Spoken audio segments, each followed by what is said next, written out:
What is up, all you individuals out there? It is me, full-time anime man. And before I get started with this video, I have two things. One, in part 6, at the end of it, I accidentally labeled it as part 7 at the end. So I had to point that out because of how dumb I am. Second thing, a certain person written in my comment section saying that I should do a Kratos impression. He preferred that I do them in the newer version one, but I think I can do a little bit of that. But I think I like to do the other ones. Zeus! You can no longer hide behind the skirts of Athena. I will have my vengeance. The heir to the throne of Olympus has thrown you off, Hercules. Zeus has no favorites.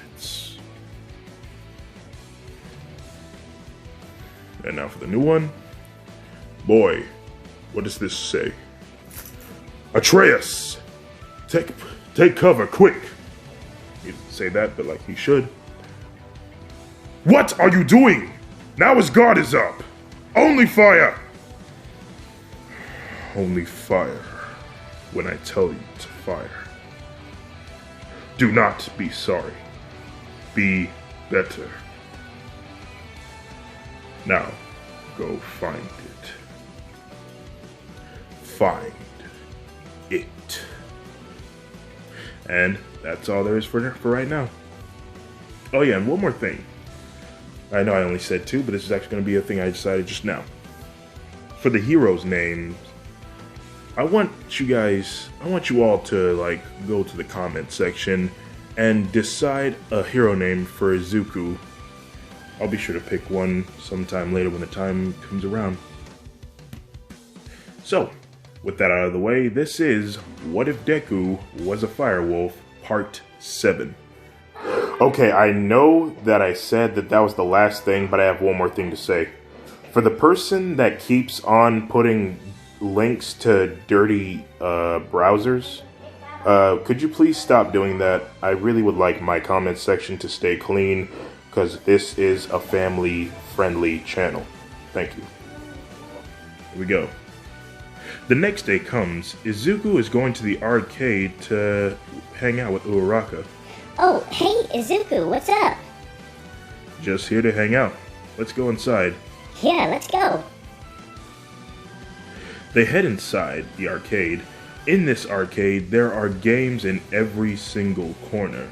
Neon lights that are scattered all across the walls, to old-time posters from the 70s to the 80s to the 90s. After Izuku got some coins for the games, Uraraka pulls him towards a game called Dance Dance Revolution. Let's play this one, said Uraraka. Okay, said Izuku. The game begins. It starts out slowly, but it eventually speeds up. Uraraka can't keep up with Izuku because of how fast his feet are. Soon enough, everyone in the arcade catches a glimpse of the new high score gathering on Dance Dance Revolution. They all gather around the game, impressed by Izuku's speed, as they all cheer along with Uraraka.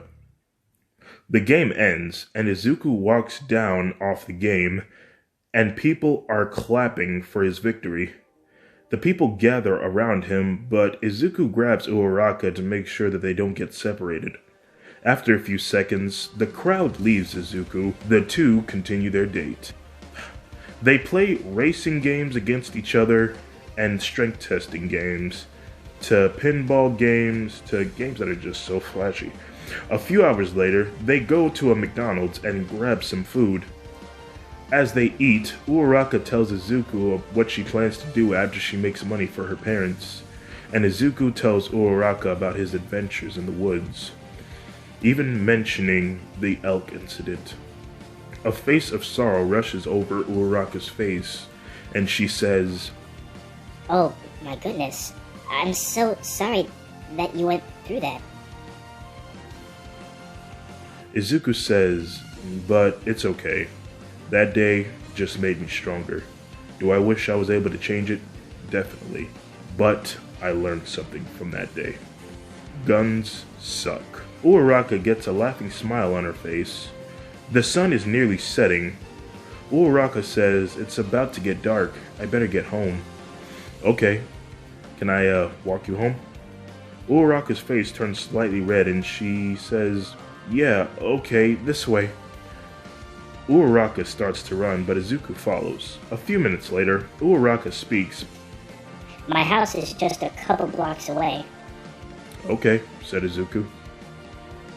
They continued to walk down the street until a man wearing a black hood approaches them. Izuku puts a hand out in front of Uraraka, stopping her in her tracks. What's wrong? The hooded man continues to make his way towards them. Izuku smells in the direction of the man and gets a smell of sulfurous and bits of metallic. Izuku whispers to Uraraka, "Be careful, that man's got a gun." Uraraka's face then turns scared. Izuku's mind goes back to the day of the elk, where he was scared to move, but he thought back to the time he stopped the Yaoyorozu father from hurting his bear friend. He feels more calm and collected of himself. The man gets closer and closer until he stops within 5 feet of the teenagers. Uraraka stands behind Izuku as the hooded figure stands there in his place as well. The hooded figure starts to move his hand into his back pocket. Uraraka sees this and her heart starts racing. Izuku stands there and finally speaks. "What can we do for you?" A moment of silence goes by, and all Izuku heard was, "Give me everything you got." The hooded figure then reaches his arm out while holding a pistol to Izuku's face. Uraraka then begins to lose control of her breathing while Izuku continues to look at the mugger, unfazed. Izuku looks back to Uraraka and says to the mugger, "You're scaring my friend. Please, put the gun down and walk away." The mugger then took 2 steps closer, continuously pointing his gun at Izuku, and says, "I'm not playing any games, and don't you even try to use your quirk. I seriously doubt that you're faster than a speeding bullet." And to which, he wouldn't be wrong, Izuku is not that fast. Izuku continues to look into the mugger's eyes, and he raises both of his hands into the air, saying, "Okay, okay." Izuku then changes his look from the mugger to the gun. My god, Izuku closes his eyes tightly and then he opens them again with his pupils red, like Aizawa using his quirk. And the mugger sees this, and his eyes widen from Izuku's serious eyes. And all of a sudden, the handle on the gun begins to glow a bright red instantly. The mugger drops his gun, and he looks at Izuku. The mugger tries to reach for another weapon, but Izuku uses his speed to get the mugger before he could do anything else and knocks him out. Izuku turns his attention to Uraraka, who is still shocked from the mugging experience. "Uraraka, it's okay. He's no longer a threat now. Just breathe slowly. It's okay now." Oh, she manages to calm down. A few minutes later, the police show up, and Uraraka is calmed. Izuku tells the officer what happened while his partner puts the mugger in the car. "I ended up having to use my quirk to subdue him, so am I under arrest too?" The police officer instantly says no, since it was in the line of defense, it's okay. "I can get a car here within 5 minutes. Would you kids like a ride home?" Izuku turns to Uraraka and says, "Do you want the police to take you home?" Uraraka turns to Izuku. Uraraka thinks back to when Izuku protected her. She could tell that Izuku was not going to let anything happen to her. No, it's fine. She then gets up and says, "Let's keep walking home." Izuku turns to the police officer and says, "We're good." "Okay then, you kids be safe now. Have a good night." Izuku and Uraraka continue to walk their way. Passing a couple of blocks, Uraraka breaks the silence. "Hey, Izuku, so That thing you did back there, it looked like you made the gun too hot for him to touch. Is that a new thing you can do? Izuku remembers back to that, and he had no idea he could even do that. He then responds saying, "No, I just figured it out." Uraraka then says, Oh wow, that's so cool. Just finding out about a new ability? Kind of ironic you just unlocked it when you saved the damsel. Izuku then stops and turns to Uraraka, saying, "You're not a damsel, Uraraka. I understand what your mind went through, and trust me, this experience will only show you that you need to be stronger physically and mentally. So take this as a lesson. I will always be there if you need me. But you need to grow stronger." Uraraka looks into Izuku's eyes, taking in the advice. Uraraka says, Okay, I promise to become stronger. "That's what I like to hear," said Izuku. In about a minute, Uraraka is home. Uraraka says, Thanks for walking me home, Izuku. I really appreciate it. "It's no problem," said Izuku. So, do you want to come inside? Said Uraraka. Izuku smiles and says, "No, I'm okay, plus I have to do a 10-kilometer run." Izuku thinks for a moment and says, "I hope what happened today didn't ruin our date." Uraraka speaks up, saying, Oh, of course not. It's like you said, this is a lesson, and so I won't let it ruin my day. But thank you. "No problem," said Izuku. They both look into each other's gaze, but the moment is interrupted by the front door opening to Uraraka's father. "Am I interrupting anything?" Izuku and Uraraka look to the father, and right behind his arm, as they are crossed, Izuku can spot a butcher knife and says, "No sir, nothing at all." Uraraka, with a nervous tone in her voice, says, Oh, hey Dad, sorry for a bit late. We almost got mugged, but Izuku saved me from him. Uraraka's father puts down the knife and walks over to Uraraka, saying, "Somebody tried to mug you? Are you okay?" Yeah, Dad, I'm fine, but it's thanks to Izuku. "It was my pleasure," said Izuku. Uraraka's dad then takes a sigh of relief and says, "Thanks, Izuku, for protecting my daughter." Izuku smiles and the dad walks back into the house, leaving the two teenagers alone outside.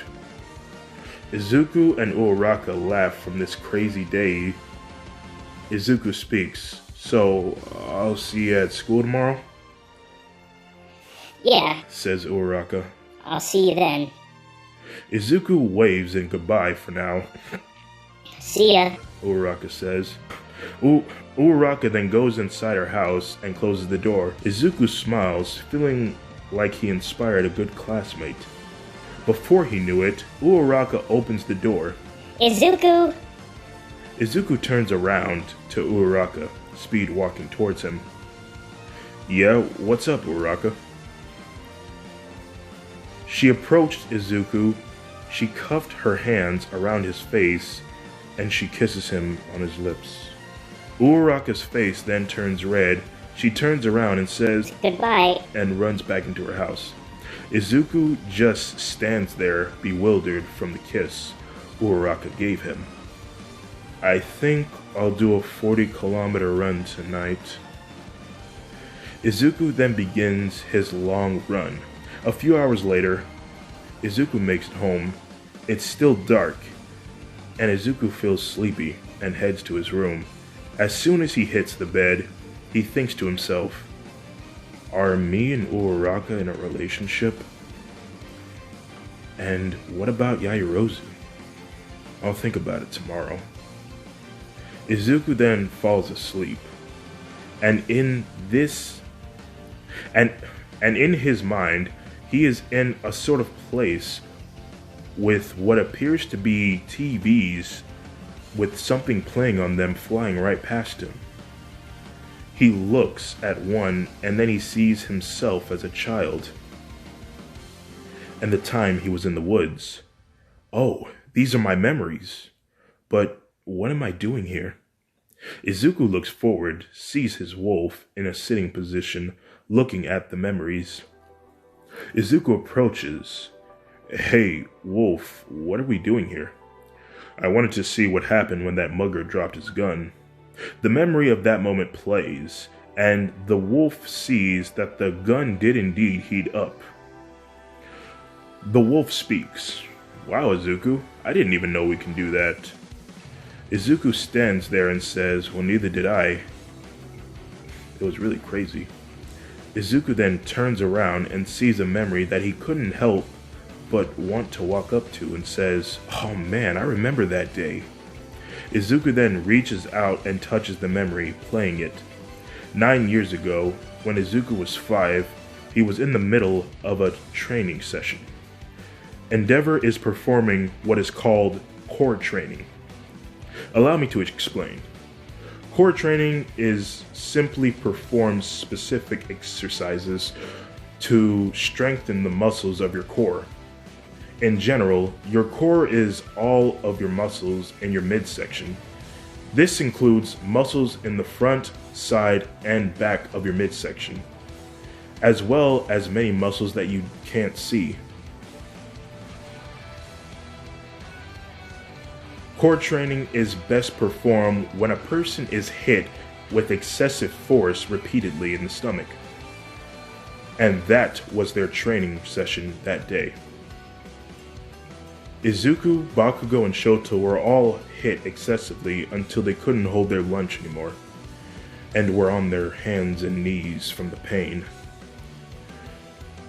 Endeavor says, come on, if you can't take a hit like that, then you won't have a chance becoming a true hero. Rei, Shoto's mother, then comes in and gets in between Enji and the boys, saying, please, don't push them so hard, they're only children. They're going to learn to take the hit. Now get out of my way! Endeavor smacks Rei to the ground, and Izuku, Bakugo, and Shoto go into their protective mode. Bakugo charges at Endeavor and nearly hikes him down, throwing him off his balance. What is wrong with you? That's a female, said Bakugo. Endeavor says, what the hell is wrong with you? When I get my hands on you... Endeavor looks over to see Izuku using his flames to his fist. Endeavor speaks, I don't know what is going on with you boys, but I can assure you it's not going to end the way you think it will. Now stop it! Endeavor charges at Izuku, trying to grab him, but Izuku dodges and elbows Endeavor right in his ribcage. Even as a kid, Izuku's strength was incredible, so that hit hurted him a lot. Endeavor is now on his hands and knees from the pain, the same kind of way that he did the boys. Izuku is about to walk away, but he is grabbed by Endeavor. Endeavor slowly gets up until he sees a glimmer of light in the corner of his eye. He turns his head and sees Shoto using both his fire and ice quirk at the same time. Put him down, said Shoto. Endeavor looks into Shoto's eyes and he gets a glimmer of fear from his son. Endeavor lets go of Izuku and he says, I don't need any of this, and leaves the room. Izuku, Bakugo, Shoto, and Rei are left alone. Shoto offers his mother his hand for her to get up. Are you okay? Said Shoto. Rei smiles and gets up, while Izuku and Bakugo give out a sigh of relief. The video of the memory cuts. Back in Izuku's mind, the wolf was sitting there and speaks. Yeah, Endeavor learned a very important lesson that day. Never underestimate the little guy. Izuku smiles, and the wolf continues to talk.